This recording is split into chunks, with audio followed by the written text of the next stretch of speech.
Title: In Her Eyes. Episode 5. The Confession Draft. The body was real. The headline was real. The past I'd buried under layers of fiction had clawed its way to the surface, and now it wore her face. Shreyasi found.it should have closed the book, but instead, it opened a new chapter. Written in blood and ash. Nia read the article over my shoulder again, lips moving silently. "This means she's dead," I said, like I needed someone to confirm it out loud. "She's been dead," Nia murmured. "You've just been keeping her alive in your guilt.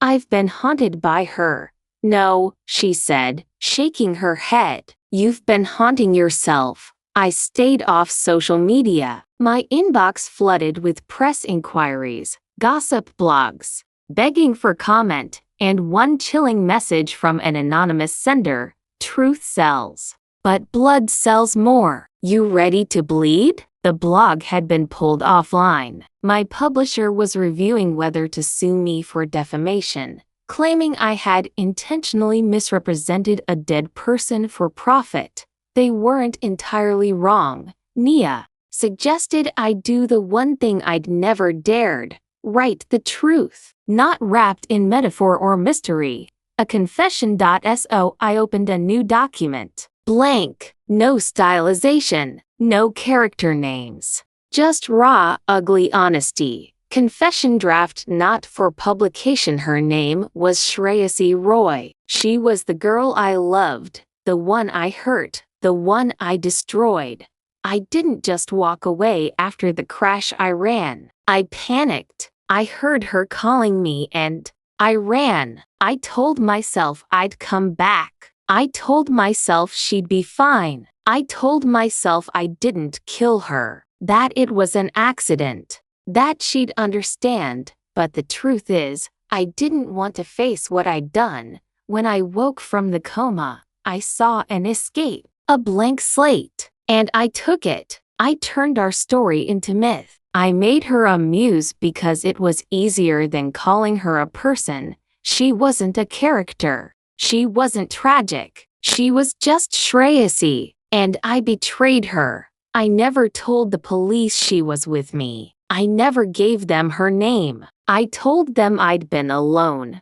I made her disappear. I printed the draft. My fingers hovered over the final line. I left her, and I never went back. I signed my name underneath. Nia watched in silence. "That's it," she said. That's what she wanted. But something inside me twisted. It wasn't over. Not yet, because that night, I got a call. Unknown number. Static on the line. Then her voice: "You still haven't written the last chapter."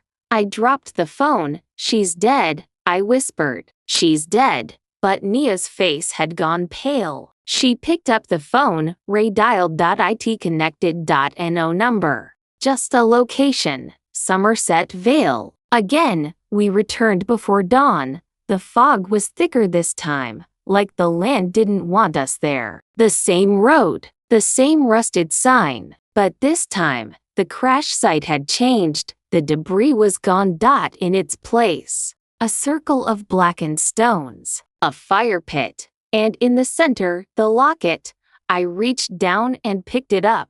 The photo inside had changed. It wasn't Shreyasi smiling anymore. It was me, eyes wide, mouth open, screaming, and on the back, a new line carved. In uneven script, one chapter left. "Come alone." I turned to Nia. "I have to finish this." "Alone?" She grabbed my wrist. "She wants you alone because that's how you're weakest. She wants the truth."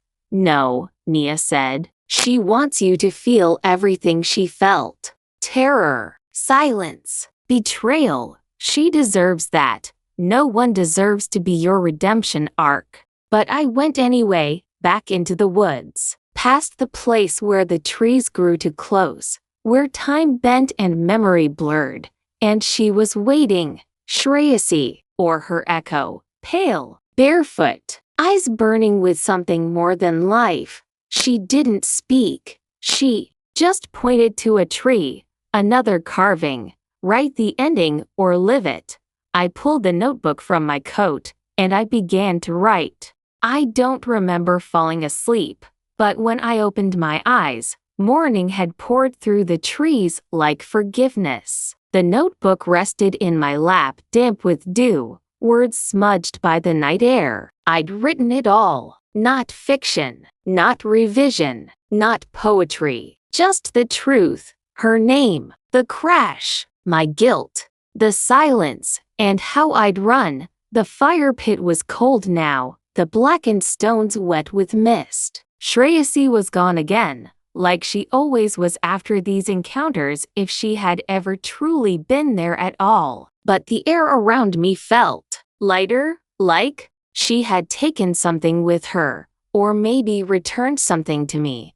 I left the woods with a notebook pressed against my chest like a second heart. Back in the city, the noise hit me like a wave. Headlines screamed across my phone. Author confesses role in death. There were photos of me, of the crash site, of the notebook leaked somehow. The confession had found its way online. I was a villain, a liar, a fraud, but also oddly a truth teller. People were calling it the most honest piece of writing in a generation.